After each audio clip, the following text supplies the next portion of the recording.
নমস্কার বন্ধুরা, চলে এলাম আবহাওয়ার খুবই আরও একটি গুরুত্বপূর্ণ আপডেটের সঙ্গে। অবশেষে আবহাওয়ায় আরও পরিবর্তন হয়ে গেল। বাংলার মধ্যে গত আপডেটগুলি তো খুবই কম বৃষ্টির সম্ভাবনা দেখাচ্ছিল, অর্থাৎ কয়েক কিঞ্চিত বৃষ্টির সম্ভাবনা কিন্তু দেখাচ্ছিল, হয়তো কোথাও কোথাও নাও হতে পারতো এমনও সম্ভাবনা দেখাচ্ছিল। বর্তমানে লেটেস্ট আপডেট বলছে এবারে কিন্তু বাংলার ওপরে বিভিন্ন জেলায় জেলায় বৃষ্টি হতে পারে। উত্তরবঙ্গ, বিশেষ করে আমাদের উত্তরবঙ্গের জেলাগুলিতে বৃষ্টির সম্ভাবনা বিভিন্ন জেলাগুলিতে অনেকটাই পরিমাণে রয়েছে এবং টানা বৃষ্টি চলতে পারে। শুধু যে বৃষ্টি বা হবে এমনটি নয়, এরই সঙ্গে সঙ্গে আমরা দেখতে পাবো বাংলায় কিন্তু আবারও তাপমাত্রা প্রচণ্ড পরিমাণে নামবে, অর্থাৎ তাপমাত্রা নামছে মানেই শীতের আমেজ কিন্তু বাংলার ওপরে আসতে চলেছে, অর্থাৎ বাংলায় এবারে আবারও শীত একবার আসবে।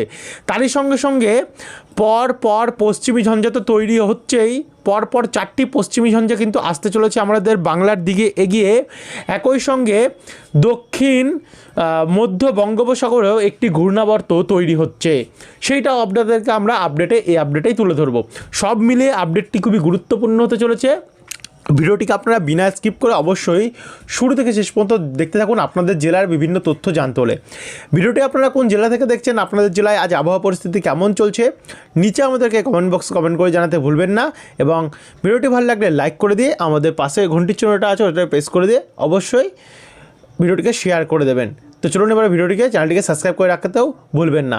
তো চলুন ভিডিওটিকে আমরা শুরু করি। এখানে আমরা সবার প্রথম চলে যাই আজকের ডেট থেকে, অর্থাৎ বর্তমানে কি পরিস্থিতি আছে। দেখুন আমরা এখানে মোটামুটি 22 তারিখের যদি ভোরবেলা থেকে দেখা শুরু করি, মোটামুটি 22 তারিখের মধ্যেই কিন্তু ফের একবার পশ্চিমী ঝঞ্ঝা আসবে। আর বর্তমানে আবহাওয়ার তো আপডেট বলছে কোনো বৃষ্টির সম্ভাবনা এই মুহূর্তে বাংলার ওপরে নেই, তবে 22 তারিখের থেকে একটি পশ্চিমী ঝঞ্ঝা আসা শুরু হবে, যার ফলে এই উত্তর ভারতে বিভিন্ন জায়গায় কিন্তু কোথাও -9, কোথাও -1 এমন করে কিন্তু পরিস্থিতি থাকবে, কোথাও -7, 11, 17 এমন কন্ডিশন থাকবে। এর কারণে বিভিন্ন জায়গাতে কিন্তু ব্যাপক হারে তুষারপাত অর্থাৎ স্নোফলের সম্ভাবনা অনেকটাই রয়েছে। এদিকে মানালি, জম্মু এই দিকগুলোতেও কিন্তু ব্যাপক হারে প্রভাব থাকবে। একই সঙ্গে দেখুন আমাদের এদিকে পাঞ্জাব, গুজরাটের দিকেও অনেকটা পরিমাণে বৃষ্টির সম্ভাবনা আমরা দেখতে পাচ্ছি। রাজস্থান, পাঞ্জাব এই দিকগুলিতে দেখুন গুজরাট হয়েও এর প্রভাবটা আসছে। বিকানের, শ্রীগঙ্গানগর, দেওয়া, কার্নাল, চণ্ডীগড় এদিকে এখানে আমরা দেখতে পাচ্ছি। হরিয়ানার দিকেও অনেকটাই প্রভাব, দিল্লি দিকটাতে। তো সেখান থেকে একটু একটু করে এটা জয়পুর, যোধপুর হয়ে বরেলির দিকটাতে আসছে, উত্তর কাশী হয়ে ব্যাপক হারে প্রভাব পড়বে। আমরা বাংলারটাও দেখাচ্ছি, যারা দেখছেন একটু ধৈর্য ধরে দেখতে থাকুন, আস্তে আস্তে কিন্তু আমাদের বাংলায় পৌঁছাবে এবং আস্তে আস্তে প্রত্যেকটা জিনিস আপনাদেরকে আমরা খুঁটিনাটি দেখাচ্ছি। এদিকে আমাদের উত্তর ভারতে প্রচণ্ড পরিমাণে কিন্তু বৃষ্টি রয়েছে, ভারী থেকে অতি ভারী। মানালি এই দিকগুলিতে কোথাও তো প্রচণ্ড তুষারপাতের সম্ভাবনা রয়েছে, যার জন্য হলুদ এবং লাল সতর্কতা থাকবে। এদিকে আবারও আমাদের বৃষ্টির জন্য চণ্ডীগড়, কার্নাল এদিকগুলিতে হলুদ এবং লাল সতর্কতা থাকতে পারে। তারপর আমরা একটু এগিয়ে গিয়ে 23 তারিখের থেকে আমরা 24 তারিখে যাচ্ছি। তো 24 তারিখেও এর পিছন দিয়ে দেখুন আরেকটি ঝঞ্ঝা আসছে, কিন্তু এই ঝঞ্ঝা তখন 24 তারিখে পৌঁছে যাচ্ছে ফাজিয়াবাদ, লখনৌ, সীতাপুর, বলরামপুর, বরেলি এই দিকগুলিতে, এবং এর ফলে এই উত্তরপ্রদেশে কিন্তু ব্যাপক বৃষ্টি হবে। তারপরে 24 তারিখ নাগাদ এটা পুরোপুরিভাবে প্রভাব অনেকটা কাটছে আমাদের বাংলার ওপরও। 24 তারিখে তেমন কোনো প্রভাব আমরা দেখতে পাচ্ছি না, কিন্তু এখান থেকে যদি আমরা একটু এগিয়ে যাই, এর পরের ঝঞ্ঝাটা দেখি, দেখুন এর পরের ঝঞ্ঝাটি যেটা আসছে সেটাও কিন্তু আস্তে আস্তে করে শক্তি বাড়িয়ে আসছে, এবং এখান থেকে 26 তারিখ নাগাদ এটা পাকিস্তান, আফগানিস্তানের দিকে পৌঁছে যাচ্ছে গিয়ে, যার কারণে আমরা দেখতে পাচ্ছি যে আমরা একবার যদি দেখি যে আমাদের বাংলার দিকে আপাতত বৃষ্টির সম্ভাবনা রয়েছে কিনা 24, 25, 26-এর মধ্যে। না, আমাদের বাংলার দিকে কিন্তু কোনো বৃষ্টির সম্ভাবনা আমরা আপাতত 25, 26-এর মধ্যে দেখতে পাচ্ছি না। 27 তারিখে এই নেক্সট ঝঞ্ঝাটা আসছে আমাদের ভারতের মধ্যে, আছড়ে পড়ছে মঙ্গলবারের মধ্যে, যার ফলে দিল্লি, বারেলি, আগ্রা এদিকগুলিতে তো প্রচণ্ড বৃষ্টি রয়েছে, আর এদিকে ব্যাপক হারে তুষারপাতের সম্ভাবনা রয়েছে উত্তরকাশী। তারপরে একটু এগিয়ে যেতে 28 তারিখ নাগাদ এটা আরও শক্তি বাড়িয়ে তুলছে, যার ফলে আগ্রা, বারেলি, কানপুর, তারপর হচ্ছে ঝাঁসি এদিকগুলিতে কিন্তু প্রচণ্ড বৃষ্টি রয়েছে, ভারী থেকে অতি ভারী বৃষ্টির সম্ভাবনা আমরা কোথাও কোথাও দেখতে পাচ্ছি, কোথাও কোথাও মাঝারি এবং কোথাও কোথাও ভারী বৃষ্টির সম্ভাবনা। এখানে কানপুর, কানপুর, ফাজিয়াবাদ, এলাহাবাদ এই দিকগুলোতে এটা যাচ্ছে এবং যাওয়ার সঙ্গে সঙ্গে এটি বিহারেও প্রবেশ করছে, দেখুন কিছুটা অংশ, পাটনা, পূর্ণিয়া। তো এর ফলে আমরা দেখুন এই ঝঞ্ঝাটাই, এই 28 তারিখে যে ঝঞ্ঝাটা আসছে গোরখপুর হয়ে কিন্তু সরাসরি 29 তারিখে এরা দরভাঙ্গা, পাটনা, সাসারাম দিকটাতে আসছে, বারাণসীর দিক থেকে সরাসরি আমাদের বাংলায় ঢুকে যাচ্ছে, যার ফলে করণদিঘি, কিষানগঞ্জ, লালবাড়ি অর্থাৎ উত্তর দিনাজপুর, এখানে আমরা ইসলামপুর, চোপড়া, সোনারপুর, ঠাকুরগঞ্জ, নকশালবাড়ি, শিলিগুড়ি, শোকনা, কার্শিয়ং, শোভাকে, গৌরবাতান এই দিকগুলিতে অনেকটাই আমরা বৃষ্টি দেখতে পাচ্ছি। এদিকে আমরা দার্জিলিং, নামচি, ধোত্রি, সোরেং, ইয়াকসুম, গ্যাংটক, মানগান অর্থাৎ সিকিম দিকেও প্রচণ্ড পরিমাণে বৃষ্টি রয়েছে।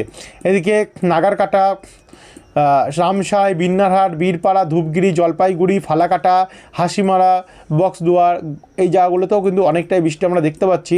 এদিকে বোদা, পঞ্চগড়, আতওয়ারি, রুহা এই জায়গাগুলোতেও কিন্তু আমরা বৃষ্টির সম্ভাবনা দেখতে পাচ্ছি রয়েছে উত্তরবঙ্গে। দক্ষিণবঙ্গে যদি দেখি, দক্ষিণবঙ্গে আপাতত তাপমাত্রা কমছে, বৃষ্টির সম্ভাবনা 29 তারিখে আমরা দেখতে পাচ্ছি না আমাদের গাঙ্গেয় দক্ষিণবঙ্গে। মোটামুটি রাত 8টার সময় আমরা বৃষ্টি দেখতে পাচ্ছি আলিপুরদুয়ার, কোচবিহার, শ্রীরামপুর, এখানে কিষানগঞ্জ দিকটাতেও রয়েছে, এখানে পঞ্চগড় হয়ে জলঢাকা, ঠাকুরগাঁও, পীরগঞ্জ, তারপর হচ্ছে বানেশ্বর, ফালাকাটা, বক্সদুয়ার, হাসিমারা এদিকগুলোতে, কোকরাঝাড় এদিকগুলোতেও কিন্তু আমরা বৃষ্টি দেখতে পাচ্ছি।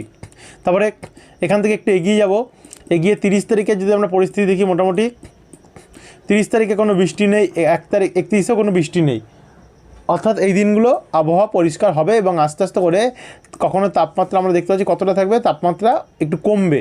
তারপরে আমরা 2 তারিখে যদি যাই সোমবারেও আমরা কি কোনো বৃষ্টি দেখতে পাচ্ছি না, আপাতত আমাদের বাংলার উপরে 2 তারিখে বৃষ্টি দেখাচ্ছে না, তবে অরুণাচল প্রদেশে, অসম এদিকগুলিতে অনেকটাই বৃষ্টি আমরা দেখতে পাচ্ছি। 3 তারিখেও তাই এবং 4 তারিখেও আবহাওয়া অনেকটা ক্লিন থাকতে পারে। তবে দেখুন 4 তারিখে আবারও কিন্তু একটি পশ্চিমী ঝঞ্ঝা আসছে এবং এই পশ্চিমী ঝঞ্ঝাটা আগের মতনই কিন্তু বড় পশ্চিমী ঝঞ্ঝা আছে। তো এটার প্রভাব আমাদের বাংলার উপরে পড়বে কিনা এখনও আমরা জানি না, হয়তো আবহাওয়া পরিবর্তন সঙ্গে সঙ্গে পড়তে পারে এবং গত ঝঞ্ঝাগুলিতে যতটা প্রভাব দেখিয়েছে হয়তো এর দিয়ে প্রভাব বাড়তে পারে অথবা এর দিয়ে প্রভাব কমতে পারে। তো আবহাওয়া পরিবর্তনশীল, তো সেই সমস্ত আপডেট পাওয়ার জন্য কিন্তু অবশ্যই আমাদের চ্যানেলটিকে আপনারা সাবস্ক্রাইব করে রাখতে ভুলবেন না, কারণ পরবর্তী আপডেটগুলো খুবই গুরুত্বপূর্ণ হতে চলেছে। এবারে আমরা এই তো হলো বর্জ্য বিদ্যুৎ মোট, এবার আমরা সরাসরি চলে যাব মেঘমালা মোট, দেখে নেব আগামীকালে কেমন কুয়াশাচ্ছন্ন থাকার সম্ভাবনা রয়েছে কি না আমরা একবার দেখব। 22 তারিখে ভোরের যদি কন্ডিশন দেখি আমরা 22 তারিখে, তো আমাদের দক্ষিণবঙ্গ পুরোপুরিভাবে পরিষ্কার থাকবে, আর উত্তরবঙ্গে একটু মেঘলা থাকতে পারে, দার্জিলিং, কালিম্পং, কার্শিয়ং দিকটাতে, তবে জলপাইগুড়ি, ধূপগিরি, শিলিগুড়ি, নকশালবাড়ি, উত্তর দিনাজপুর, দক্ষিণ দিনাজপুর, কোচবিহার, আলিপুরদুয়ার, শ্রীরামপুর এদিকগুলোতে আবহাওয়া পরিষ্কার থাকবে। কিন্তু দেখি শিলং, মেঘালয় হয়ে সিলেট এবং অসম, গুয়াহাটি, হোজাই, তেজপুর এদিকগুলোতে কিন্তু মেঘাচ্ছন্ন আমরা দেখতে পাচ্ছি। তারপর আমরা একটু এগিয়ে যাব, এগিয়ে গিয়ে 23 তারিখে দেখব কিছু আছে কি না। 23 তারিখেও আমাদের গাঙ্গেয় দক্ষিণবঙ্গ পরিষ্কার থাকবে। 24 তারিখে যদি দেখি, 24 তারিখে পরিষ্কার থাকবে এবং উত্তরবঙ্গে মেঘাচ্ছন্ন থাকবে। 25 তারিখে কিন্তু প্রচণ্ড পরিমাণে মেঘাচ্ছন্ন থাকতে পারে আমাদের গাঙ্গেয় উত্তরবঙ্গ, দক্ষিণবঙ্গে কিছু নেই, উত্তরবঙ্গে অনেক, আর উত্তর ভারতে তো প্রচণ্ড। যাই হোক 25 তারিখ অবধি আপনাদের কাছে আমরা তুলে ধরলাম মেঘাচ্ছন্ন মোড এবং কুয়াশা মোড, কোথায় কোথায় মেঘলা থাকবে, কী থাকবে। এবার আমরা সরাসরি চলে যাব তাপমাত্রা মোডে। তাপমাত্রা মোডে দেখে নেব আমরা কেমন তাপমাত্রা কমবে। 22 তারিখে যদি আমরা ভোরের তাপমাত্রা দেখে নিই, মোটামুটি কী আছে এখন বর্তমানে কলকাতার ওপরে 17 ডিগ্রি এবং আশেপাশে 13 ডিগ্রি। দেখুন একটু একটু করে কিন্তু আবার তাপমাত্রা কমেছে। আমাদের কলকাতা একটু বাড়লেও আমাদের পুরুলিয়া, দুর্গাপুর, বাঁকুড়া এদিকগুলোতে কিন্তু অনেকটাই বেড়ে গেছিলো, এদিকে 12-13 করে থাকছে। রঘুনাথপুর, পুরুলিয়া, তারই সঙ্গে সঙ্গে বহরমপুর, মুর্শিদাবাদের দিকগুলিতে 12-13, বেলডাঙ্গা দিকটাতেও তাই, শিউরি দিকটাতে তাই, করিমপুরেও তাই।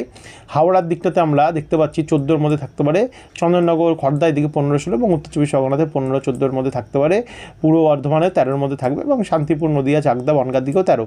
আর পশ্চিম মেদিনীপুর, খড়গপুরের দিকটাতে আমরা 13-র মধ্যে দেখতে পাবো এবং খড়গপুর, বালিচকে 14 রাখতে পারে, তবে ঝাড়গ্রাম এবং চাকুলিয়াতে 13 করে থাকতে পারে, চন্দ্রকোনা, গোয়ালতরে 13, আর পূর্ব মেদিনীপুরে কিন্তু 17 উপকূলে থাকতে পারে দীঘা দিকগুলিতে। আর এদিকে ফ্রেজারগঞ্জ, গঙ্গাসাগর, নামখানা এই দিকগুলিতে কিন্তু আমরা 19-18-র মধ্যে 16-র মধ্যে দেখতে পাবো, হলদিবাড়িতেও তাই। এ হচ্ছে এই কন্ডিশন। তারই সঙ্গে আমরা উত্তরবঙ্গে যদি দেখি, উত্তরবঙ্গে 13, 12 করে আমরা 11 করে দেখতে পাচ্ছি। মোটামুটি আগামীকাল ঠান্ডা একটু পড়বে। দার্জিলিংয়ে 8 ডিগ্রি, কালিম্পং হয়তো তার থেকে একটু কম থাকতে পারে, সরি একটু বেশিই রয়েছে 9 ডিগ্রি, ধূপগুড়িতে 3 ডিগ্রি দেখতে পাচ্ছি, শিলিগুড়িতে 14 ডিগ্রি এবং আলিপুরদুয়ার, কোচবিহার, ধূপগুড়ি, জলপাইগুড়িতে 13 এবং 14-র মধ্যে থাকবে। এবং বাংলাদেশেও 16 ডিগ্রি আমরা মেন জায়গায় দেখতে পাচ্ছি। আর দিকে কালাই, রংপুর আছে, মেহেরপুরে 13-14 করে আমরা দেখতে পাচ্ছি বিভিন্ন জায়গায়, এবং ত্রিপুরাতেও তাই আমরা দেখতে পাই, একই দেখতে পাচ্ছি 14-র মধ্যেই রয়েছে। তো এই ছিল বন্ধুরা এখনকার আপডেট। ভিডিওটি দেখার জন্য অসংখ্য ধন্যবাদ। এরপর আরও কিন্তু নতুন আপডেট আসবে, সেগুলো পাওয়ার জন্য চ্যানেলটিকে সাবস্ক্রাইব করে রাখা ভুলবেন না। অসংখ্য ধন্যবাদ ভিডিওটি দেখার জন্য।